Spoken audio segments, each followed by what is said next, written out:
She felt the tile's cold bite before she heard the boots. A laugh echoed down the concrete corridor, sharp and careless, and the steam in the shower room thinned just enough for shadows to form. When the door slammed shut behind her, the air changed, charged, heavy. Wrong end, she realized they thought she was trapped, exposed, and powerless. Before I tell you what happened next, tell me in the comments where you're re-watching from. I love knowing who's listening. Her name was Mara Hale, though few people knew it. Fewer still knew the rank stitched into the inside of her collar when she wore a uniform. She had learned long ago that names and titles could become armor war targets, depending on who heard them. That morning she had chosen anonymity. No insignia, no escorts, no ceremony. Just a commander slipping into the base before dawn to see the truth without filters. The shower room was an old one, poured concrete and stubborn pipes, the kind that hissed and knocked before surrendering heat. Mara stood beneath the water, eyes closed, letting the day's tension drain down her shoulders. She had led teams through blacked-out corridors and dust storms, listened to breathing steady overcomes while lives balanced on seconds. Yet here, alone with steam and echo, she allowed herself a rare moment of softness. It shattered when the laughter came closer.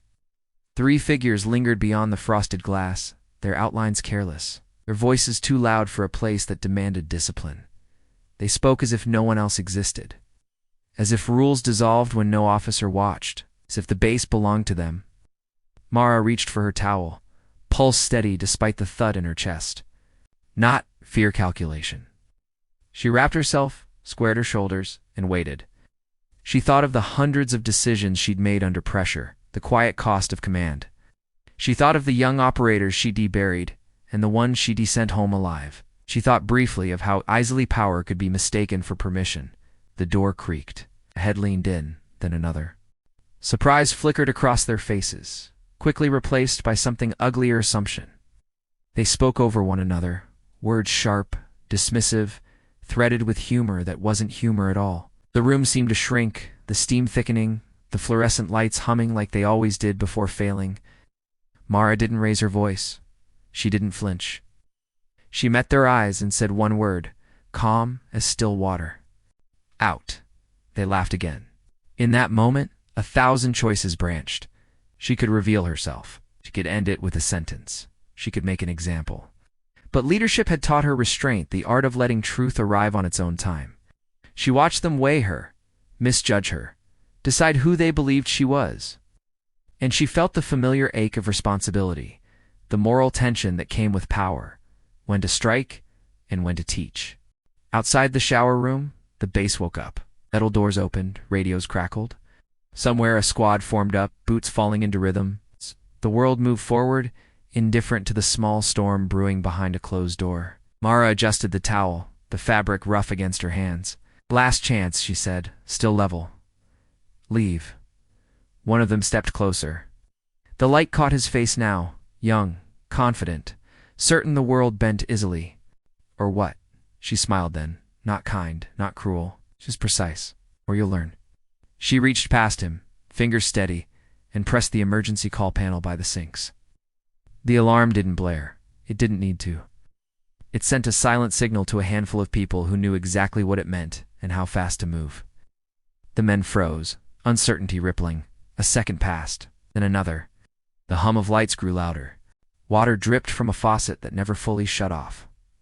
Somewhere down the corridor, boots changed pace. Mara spoke, and her voice carried weight now, the kind earned in places without witnesses. She named procedures, she named codes, she named consequences. Not as threats, but as facts. The door opened again, this time without bravado. 2 senior operators entered, eyes scanning, bodies aligning instinctively to shield, to assess. They recognized her immediately. The air snapped into order. Silence fell like a held breath. The men who had laughed went pale. Realization landed heavy, unmistakable. The commander stood before them wrapped in a towel in authority, her gaze unwavering. Rank revealed itself not with shouting but with stillness. Mara took the towel from her shoulders and replaced it with a robe, offered wordlessly by one of the operators. Dignity, restored not by fabric, but by respect. She nodded once. That was enough. What followed was not spectacle. It was process. Statements taken, doors closed. A chain of accountability activated with the quiet efficiency of a machine built to protect its own integrity. There were murmurs later, whispers in corridors, stories reshaped by retelling.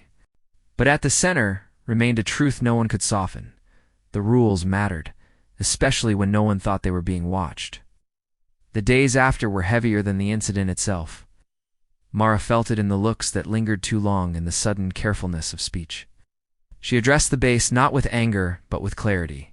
She spoke of trust, of the cost of complacency, of the line between strength and abuse, and how easily it could blur when unchecked. Some questioned whether she'd gone too far. Others said not far enough. The moral tension hummed, unresolved, because real leadership rarely offers tidy answers. It offers standards and the courage to uphold them. Weeks later, during a night exercise, a young operator stumbled under weight he wasn't ready to carry. Hands reached out before he fell. Mara watched from the shadows as a team moved like a tide, coordinated, precise, human. She felt something ease in her chest. Afterward, one of the men from the shower room requested a meeting. He stood stiff, words measured, apology unpolished but real. Mara listened. She always listened. Accountability wasn't about erasure. It was about change. When he left, she returned to her office and pinned a new note to the board, a reminder she kept close, not of power, but of purpose. On her next early morning visit to the showers, the room was quiet. Steam rose. Pipes knocked. The world felt ordinary again. She smiled at that. Ordinary was hard won. Because courage doesn't announce itself, shows up steady and unflinching when it's needed most. And dignity, once claimed, has a way of changing the air forever. If this story moved you, share your thoughts below. Subscribe for more human stories of strength and justice. And stay with us, because the next story might be the one that reminds you why integrity still matters.